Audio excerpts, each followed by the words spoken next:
నమస్తే, welcome to I witness Telugu news. నేను మీ ఆదిత్య. ముందుగా బులెటిన్ హెడ్లైన్స్.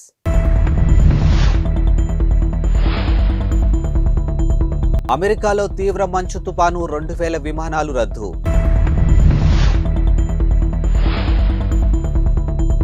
కమిటీలు దుర్గా పరమేశ్వరిని దర్శించుకున్న అగ్ర హీరో ప్రభాస్, గుర్తుపట్టని అభిమానులు.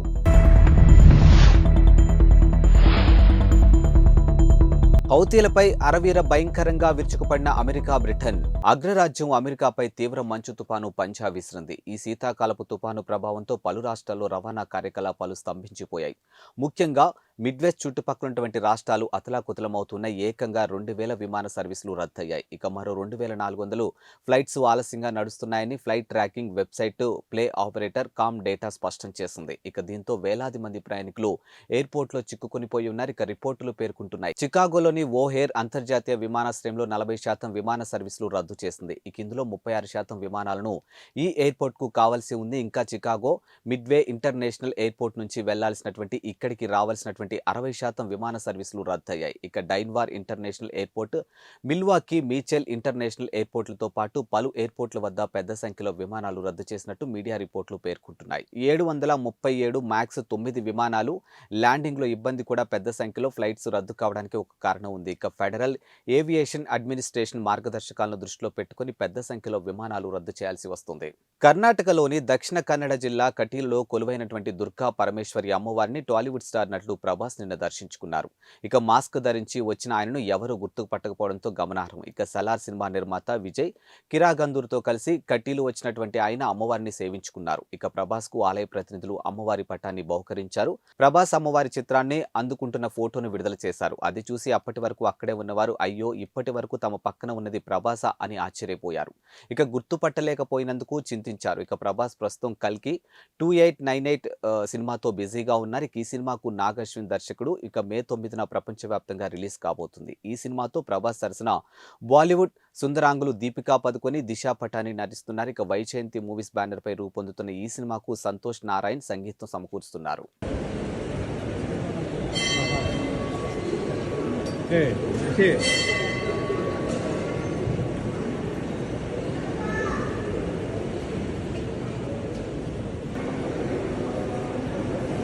లేవు లేవు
ఎర్ర సముద్రంలో ప్రయాణించే వాణిజ్య నౌకలపై తరచూ దాడులు చేస్తూ ప్రపంచ వాణిజ్యానికి తీవ్ర విఘాతం కలిగిస్తున్నటువంటి హౌతీ రైబల్స్ పై అమెరికా, బ్రిటన్ అరవీర భయంకరంగా విరుచుకుపడ్డాయి. ఇక యోమెన్లో హౌతీ రెబల్స్ కు సంబంధించినటువంటి స్థావరాలను లక్ష్యంగా చేసుకుని క్షిపణుల వర్షం కురిపించాయి. యుద్ధ విమానాలతో విరుచుకుపడ్డాయి. ఇక యోమెన్ రాజధాని సహా 16 చోట్ల 70కి పైగా లక్ష్యాలను ధ్వంసం చేశాయి. ఇక 100 గైడెడ్ ఆయుధాలను ఉపయోగించి ఆల్ డైలమీ వైమానిక స్థావరం, హోడైడా, తేజ్, హజ్నా, తమార్, సాడా నగరాల్లో విమానాశ్రయాలకు ఇతర శిబిరాలపై అమెరికా, బ్రిటన్ కలిసి దాడులు చేశాయి. ఇక అమెరికా, బ్రిటన్ దాడుల్లో 5గురు చనిపోయారని, మరో 6గురు గాయపడినట్లు హౌతీ రైబల్స్ ప్రకటించారు. ఇక ప్రతీకారం దాడులు తప్పవని అమెరికా, బ్రిటన్ దేశాలు హెచ్చరించారు.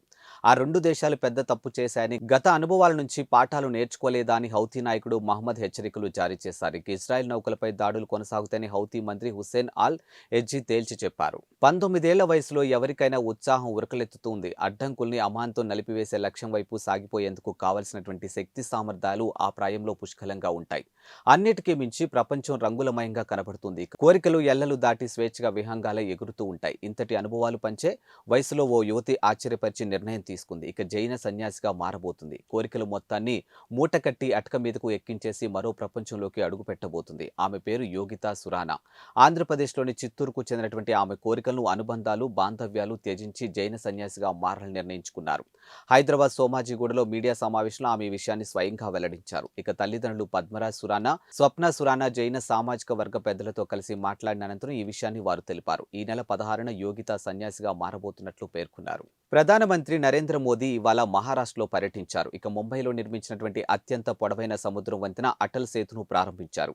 ఈ భారీ ప్రాజెక్టును లాంఛనంగా జాతికి అంకితం చేశారు. అనంతరం ఆ వంతెనపై కొద్ది దూరం నడిచారు. ఇక వంతెనకు సంబంధించి ఏర్పాటు చేసినటువంటి ఫోటో ప్రదర్శన తిలకించారు.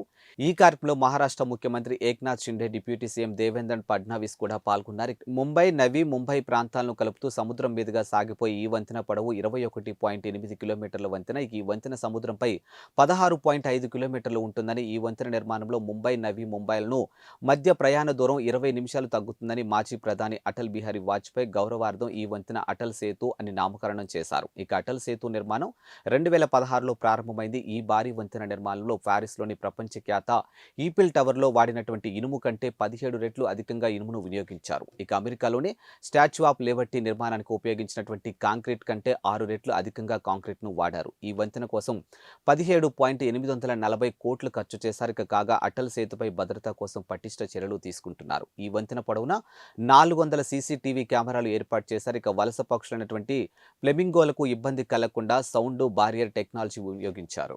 జనసేన పార్టీ అధినేత పవన్ కళ్యాణ్ నేడు స్వామి వివేకానంద జయంతిని పురస్కరించుకొని జాతీయ యువజన దినోత్సవం సందర్భంగా మంగళగిరిలో యువతీ యువకులతో సమావేశమయ్యారు. ఈ కార్యక్రమంలో ఆయన ప్రసంగిస్తూ అధికారంలోకి వచ్చాక యువత గొంతుకు అవుతారని ఉద్ఘాటించారు. యువత చెప్పే ప్రతి ఆలోచన తాను శ్రద్ధగా వింటానని తెలిపారు. ఇక అవసరమైతే అన్ని ఆలోచించి ప్రజా పాలసీగా తీసుకుని వస్తానని అన్నారు. ఈసారి జనసేన టీడీపీ ప్రభుత్వం వస్తుందని, వచ్చే ప్రభుత్వంలో జవాబుదారీతనం తీసుకొస్తామని పవన్ కళ్యాణ్ చెప్పారు. యువతకు మంచి భవిష్యత్తు కల్పించేలా భరోసా ఇస్తామని పేర్కొన్నారు. ఇక ఉక్కు నగరాలు, ఇనుము కండరాలు కలిగినటువంటి యువ సమూహమే జనసేన పార్టీకున్న బలమని తెలియజేశారు. ఇక బలగం వైసీపీ వంటి నేరపూరిత ఆలోచనలు ఉన్నటువంటి పార్టీతో పోరాడగలుగుతున్నాను అంటే యువత అండగా ఉండడం వల్లే. యువత నాలో తమను తాము చూసుకుంటారు. ఇక దశాబ్ద కాలం నన్ను అన్ని విధాలుగా నమ్మినటువంటి యువతకు నేను ఖచ్చితంగా అండగా నిలబడతాను అని పేర్కొన్నారు.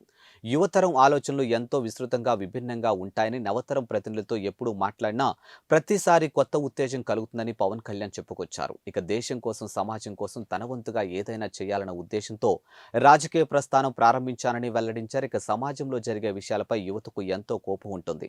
తనకు కూడా అంతే కోపం ఉంటుందని, కళ్ళెదుటే జరిగే దారుణాలపై తనకు కూడా ఆవేశం వస్తుందని వివరించారు. అయితే తన కోపం, ఆవేశం తాత్కాలికమైనవి కావని, సమస్య ఎక్కడుందో దాని మూలం వెతికి పరిష్కారం కోసం ఆలోచిస్తానని చెప్పారు. ప్లాస్టిక్ బాటిల్స్ ఉపయోగించవద్దని తెలంగాణ రాష్ట్ర మంత్రి కొండా సురేఖ ప్రజలకు విజ్ఞప్తి చేశారు. ఈ మేరకు ఆమె ఓ వీడియో సందేశం విడుదల చేశారు.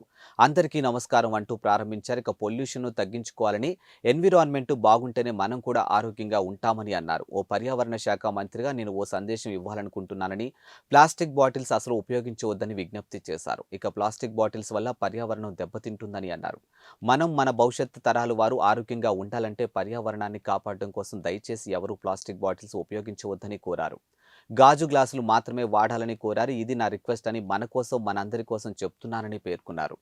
ఈ సందర్భంగా కొండా సురేఖ ప్లాస్టిక్ బాటిల్ను చూపిస్తూ ఇలాంటి వాటిని ఉపయోగించవద్దని కోరారు. అలాగే గాజు గ్లాసులు, గాజు జగ్గును తీసుకొని వాటిని చూపిస్తూ ఇలాంటివి ఉపయోగించాలని కోరారు. అందరికీ నమస్కారం. పొల్యూషన్ కాకుండా ఉండాలి, ఎన్విరాన్మెంట్ బాగా ఉండాలి. ఎన్విరాన్మెంట్ బాగున్నప్పుడే మనం కూడా ఆరోగ్యంగా ఉంటాము. కాబట్టి ఒక ఎన్విరాన్మెంట్ మినిస్టర్గా నేను ఒకటే మీకు సందేశం ఇవ్వాలనుకుంటా ఉన్నాను. ఇటువంటి ప్లాస్టిక్ బాటిల్స్ దయచేసి యూజ్ చేయకండి. దీనివల్ల పర్యావరణంలో పరిరక్షణకు ప్రాబ్లం అవుతుంది. మనం ఆరోగ్యంగా ఉండాలి, మన పిల్లల ఆరోగ్యంగా ఉండాలి, మన భవిత ఆరోగ్యంగా ఉండాలి అంటే తప్పనిసరిగా ప్లాస్టిక్ను నిర్మూలించాల్సిన బాధ్యత మనందరి మీద ఉంది. ప్రజలు ఇలాంటి సింగిల్ యూజ్ ప్లాస్టిక్ను వాడకుండా పర్యావరణ పరిరక్షణ కోసం మీరందరూ కూడా సహకరించాలని కాబట్టి దయచేసి ఎవరు కూడా ప్లాస్టిక్ బాటిల్స్ యూజ్ చేయకండి. ఇలాంటి గాజు బాటిల్స్ తీసుకోండి. అవసరమైతే గాజు గ్లాసులలో ఇలా పోసుకోండి.